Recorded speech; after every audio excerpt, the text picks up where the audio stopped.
former UN ambassador and two-time governor in South Carolina, Nikki Haley. Ambassador, thank you. Thanks for joining us in Philadelphia in studio. Well, you and I have spoken, but you've spoken to so many people over the years. We've never met.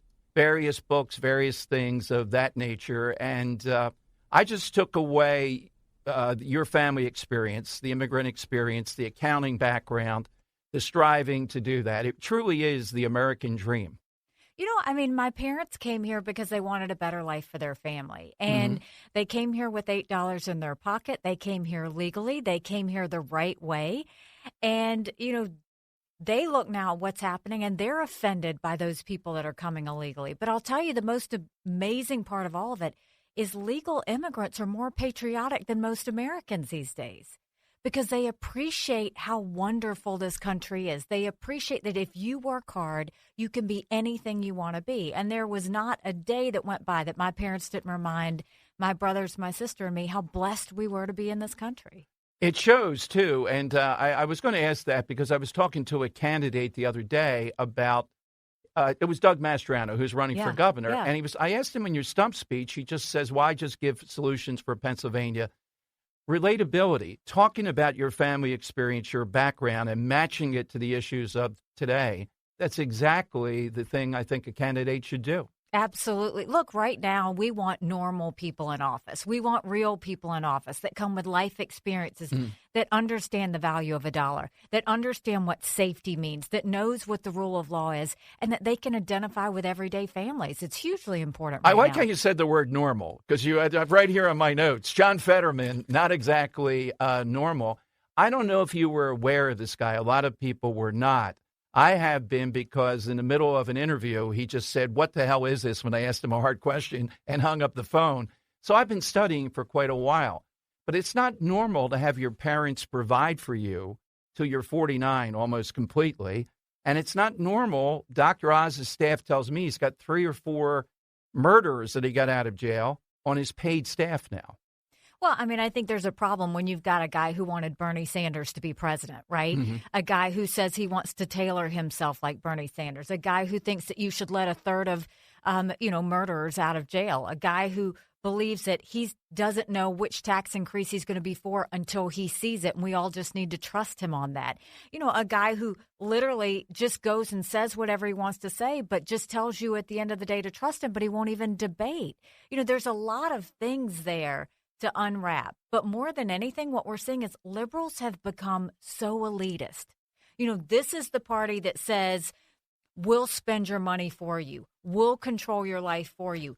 Parents are not capable of figuring out which schools their kids should go to. You know, we're going to go and take the money from those that didn't go to college, and we're going to give it to those who did go to college. You know, all of these things are very elitist. The idea that they think that minorities are incapable of going to the DMV and getting an ID so they can have accountability when they vote. All of these things are so much like what we see with Fetterman. They're so much like what we see with the liberal agenda. And it's all an elitist approach, whereas Republicans really are saying, look, we're going to talk about solutions, and our solutions are going to lift up everybody, not just a small segment of people, everybody. Do you think it's actual? I mean, we see some evidence of it. To your point, the Republican Party has become the party, Ted Cruz said the other day, of waiters and nurses, et cetera. And was some of that President Trump making that breakthrough, or is it a policy? I think very much, if you look, we never want to go back to the party before the days of Trump, because he brought in people like where I was born and raised in rural South Carolina, people who felt unheard and misunderstood. And those are people who were true patriots that said, we love our country, we don't mind working hard, but we just at the end of the day want you to hear us. And so now you fast forward, and what we saw in the last election, we saw some suburban women, we saw, groups that fell off. And we need to go and expand the tent. Our goal should be to particularly, expand I'm the sorry to tent. interrupt, but I don't want to miss that point. Suburban women. What happened in 2020? What's happening? What do you think the disconnect was in your view? Because you're right, that did fall off. If it hadn't, President Trump would still be president, because these other groups, remarkably, Hispanic Americans, somewhat African American males, he's broken through for a myriad of things. The time is right, particularly with Hispanics, What's your sense with suburban women, though? What would you talk about toward them? So I think suburban women, and I think, look, women in general, parents in general, when they look at how they're going to vote, they think of their families. They think of their kids. Women are the ones that balance the checkbooks at the end of the day. They're the ones that think about their children's education. They're the ones that worry about crime on the streets. They're the ones that worry about lawlessness. They're the ones that worry about anger and all this confusion. And so what we're seeing across the country right now, for not just suburban women, but for so many people, is number one, it's costing more money to go to work by going to the gas station. It costs more money at the grocery store, and that's how they feed their families. But I'm asking you again, I don't want to revisit completely 2020, but you are as good as I can get to put a pin on this for me. Why is it the mean tweets? Is it the personal thing? Is that what you buy when you go out there that made them leave? What exactly were core values much better under Trump on all these things than they are under Biden or any progressive? I mean, I don't know exactly what lost them. I know that a lot of them didn't show up. Right. They just didn't vote. And I think they were frustrated. I think that frustrated by the media, frustrated by the back and forth, frustrated by the inaction. And that's why I think it's really important that when Republicans speak, we talk about solutions. We don't just say no to Joe. We talk about what we're for. And we talk about how we're going to make things better. And that is from saying, look, all of this spending that's gotten us $30 trillion in debt, we can't afford it anymore. The average American family is spending more than $6,000 a year this year than last year. Now, when Michael and I were raising our kids, do you know where we got that money from? A credit card. And interest rates are going up. That's what's happening in American families. They're looking at their children. Everybody's saying, oh, COVID messed up education, our children. No, we had a problem in education way before COVID. Pre-COVID, 65% of fourth graders were not proficient in reading in this country. 66% of eighth graders weren't proficient in reading or math. So then you go and you add 2 years of lockdowns, and you look at the fact that all of a sudden these kids are way behind, but they were behind before. And instead, you're going to talk to them about gender pronouns. We need to be talking to them about reading and math and basics. I mean, you've got a kid who in rural South Carolina, both parents had to go to work, and he's using a screen he's never used before, using a hotspot on a school bus down the street. Now you assume he's in third grade, and what's he learning? Reading, fractions, history. Do you think the teachers' unions are going to go back and tell his parents to hold him back? They're not. Exactly. Parents are afraid of what's happening to their kids. It's across the board, whether you look at the economy, whether you look at crime, whether you look Let me stop you right there. We're talking with UN Ambassador Nikki Haley. Crime. Here in Philadelphia, you probably were briefed, and you have a sense, I'm sure. We have a DA who is the most difficult. He's up under impeachment now of all these Soros DAs. 562 murders last year, an all-time record that we're on right now to break. Memphis is in the news. I was unaware, mid-sized city. Memphis seems in Tennessee rather conservative. The last week we've learned staggering. I think it was 362 murders in Memphis last year. So when you go around the country, personal safety, border, are all these things coming together with Republican candidates you work with? I mean, we are across the country, and it doesn't matter which coast or where in between you are. Parents are worried about their kids riding their bike down the street. I'm worried about my daughter as she goes to work at the hospital and coming back. We shouldn't have to worry about crime. But when you've had these years of defunding the police, and then you've got these years of where you're making felons look like the victims, there's a real problem there. And the people in America need to stand up. You've got to stop going and making our violent criminals heroes. And you've got to start supporting these law enforcement officers who are trying to keep the streets safe, because we're seeing record retirements. We're seeing mayors who refuse to do anything. We're seeing crime at levels we haven't seen in decades. And we're seeing all of this murderous stuff that's happening, like what happened in Memphis, which was unthinkable, all because these are felons who had been let out of jail. Now, what are we doing? Your prior experience as governor, of course, grounds as an executive, et cetera, some big issues, the flag and other things made national news. But I think as UN ambassador, that raises the stature as far as stuff that you've seen that a lot of people that may be candidates have not. give us your sense to listeners about China, Taiwan right now, and a sense that you may have. They're not fooling around, but as the U.S. military, under Biden particularly, are we capable of dealing with that kind of threat? Well, I'm the wife of a combat veteran, so I am a military spouse and have a great love for our military families. And what I can tell you is we look so distracted right now in the eyes of the world. You just mentioned the gender pronouns with the military. When America's right. distracted, the world is less safe. And you look at all the things that are happening in the world, none of this would have happened had we not had the blunder in Afghanistan. Think about it, because here you had, basically, we left Bagram Air Force Base in the middle of the night without telling our allies who stood shoulder to shoulder with us for decades because we asked them to be there. What did that tell our friends? What did that tell our enemies? Remember the hacking of the food processing plant and the pipeline by Russia? Right, exactly. They didn't do that to destabilize us. They did that to see how we would react. What'd we do? Nothing. And now you've got Biden falling all over himself to get back into an Iran deal with a country that says death to America every day. And, all of these things are unthinkable, but it's because our enemies smell blood in the water. They know never again will we have a president this week.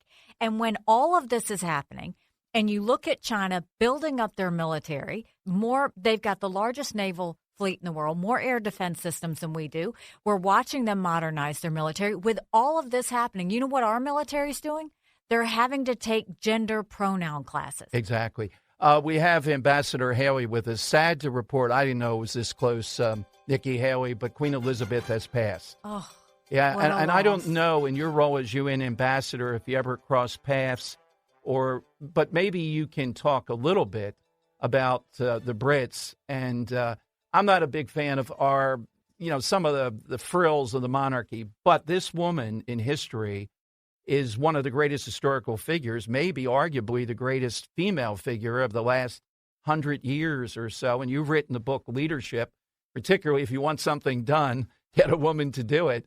It's apropos in a sad moment that you're there. What can you tell us about the sense? My heart absolutely breaks. I don't want a world without Queen Elizabeth in it because she was such a force. And, she saw 14 prime ministers come and go.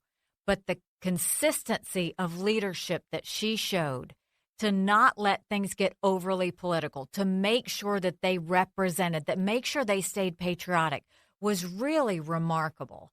And to look at the fact that, she gave her first radio address at 14. The idea that when her father suddenly passed, she had to step up and take the reins. The things and the different personalities she dealt with, she never shifted. She was strong. She was tough. She was graceful. That was a true leader. And we need more of those today. And that's just a loss for I think for the we UK. have one in you. And I wanted to ask you, look, I get it. It's got to be. I haven't been through something as traumatic as Hillary Clinton losing the presidency to Donald Trump.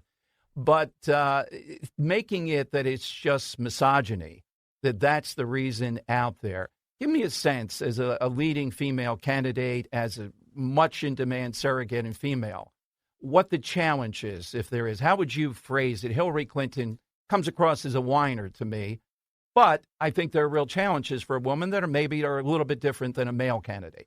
Look, I became the first female minority governor in the country. I was the South. I was in the country, and the first female governor in South Carolina. And let me tell you, we had the lowest women elected officials than any state in the country. And what I would tell everybody is we weren't lowest in the country because men held women back. We were lowest in the country because women wouldn't run. The thing is, what we know is when women lead, women are successful. They have to put themselves out there. I look at Hillary Clinton whining about how sad she's had it. I look at AOC on the cover of GQ talking about how people hate women. Yes. You know what? First of all, if anybody hates me, I don't care. Secondly, I would not have become the first female minority governor in the country if this country was oppressed. We're not. We're not racist. We're not sexist. We're not any of that. Do you have people who are extreme? Of course you do. But I will tell you to this day, even on our worst day, we are blessed to live in this country. And women have an opportunity to do and be anything they want to be. No one stands in their way except for themselves. And so to every woman out there, mute Hillary Clinton. Don't turn the page on AOC. We've got great things to do. Let's get out there and do it. Well, that brings us, though, to the midterms and then beyond 2024. Listeners would kill me if I didn't ask, if President Trump wins, would you support Trump if he runs? I've always said that I would support him. I think that we look back at a time when he was there and, we saw tax cuts. We saw the middle class do better than they ever had. We saw the economy at record highs. We saw foreign policy that was strong. There were a lot of good things there. So, he's a friend, and I've always appreciated what he did, and it was a pleasure to have served with him. And you yourself, at some point, though, you have to consider something like that. You've written the book on leadership. Again, you are first in the right way here in the country. But what are your sense of what it takes to run for elective office nationally?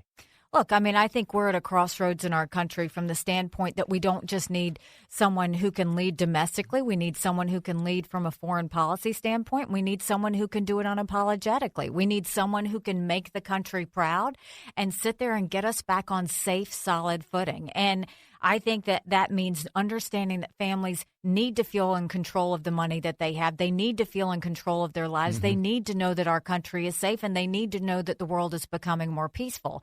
And so I think that we need a leader that's really going to step up with the energy and the enthusiasm to say, you know what, we've been great before. Let's get back to that place, and let's do it better than we ever have before. When I talk to colleagues, too, you are a particularly hard person to debate because of your background in making it. You don't have to even say that. If an AOC or someone like that, I can imagine that kind of debate. So you really strike fear, I think, into the other side just on that basis. It makes it hollow, and I think that's the biggest difference. I'm not sure if you think it's all Democrats, certainly not all, but enough Democrats. The battle is not liberal conservative. It's belief in America and your success, your story, and people believing in that versus the other side saying that's not America. That's the biggest fundamental debate between the AOCs and a lot of Democrats and someone like Nikki Haley, I would think. Well, look, listen, I think Republicans have been far too nice for far too long. The Democrats go and they'll say something. Recently, the New York State Attorney General released, private donors. And by the way, the name of your organization Stand for America. And I hope everybody will go to standforamerica.com and join us in that fight as we are suing the New York State Attorney General for releasing information that she wasn't supposed to release. But you look at these things and we have to fight back. And you don't have to be rude to fight back. But, I wear heels. It's not for a fashion statement. It's for kicking. And I think that we have to be prepared to do that. Hey, wait a minute. Write that down, your staff here, for another book. Come on. You should have a pad here for that. That's got to be another book coming up. Without a doubt. What a pleasure to have you in studio. And I know you're off to some events for Dr. Oz here again. Do you have personal crossing paths with Dr. Oz other than what you've seen in the campaign? What can you tell us about him personally? What I appreciate about Dr. Oz is this is a man who truly has lived the American dream. And that's what we need to see more of. Right. Someone who saw his parents struggle, someone who understands the blessings of America, someone who knows what it means to value a dollar and families that work hard to get it, someone who understands what safe streets mean, and someone who has truly understood the greatness of America if we fight for it. And what I've seen from him is, there are people who say, is this candidate good enough? Is this candidate not good enough? I will tell you, put Oz up against Fetterman, you are giving the people of Pennsylvania stability, consistency in a way they haven't had in a long time. You go and you have Fetterman up there, you are giving them Bernie Sanders. You are giving them more crime. You're giving them less education. You're giving them more spending. And honestly, I wish Fetterman well. I hate that he had a stroke. But we seriously need to look at the fact we've seen what happens with Biden unable to actually perform at 100%. Pennsylvanians don't need a senator that can't perform at 100%. I want him to get well, but I also want him to be honest with the Pennsylvania people, and I don't think he's doing that right now. Dr. Oz is fantastic. He's going to be a great senator. He's going to be a leader in Congress that we need, and he's someone who's going to fight for families all across this country, and I look forward to campaigning with him. What a pleasure meeting you in person finally. Good luck to the current book that's out there. If you want something done, it's a take after Margaret Thatcher said, if you want something said, ask a man. If you want something done, ask a woman. But I hope all of your followers will go to standforamerica.com and join us in our fight for candidates. Join us in our fight against the lawsuit of the New York State Attorney General. And join us in our fight. Because it's not forever she's going to be releasing those names. That's right. That's right. Thank you, Nikki Haley. Thanks for joining us today. Thanks for having me.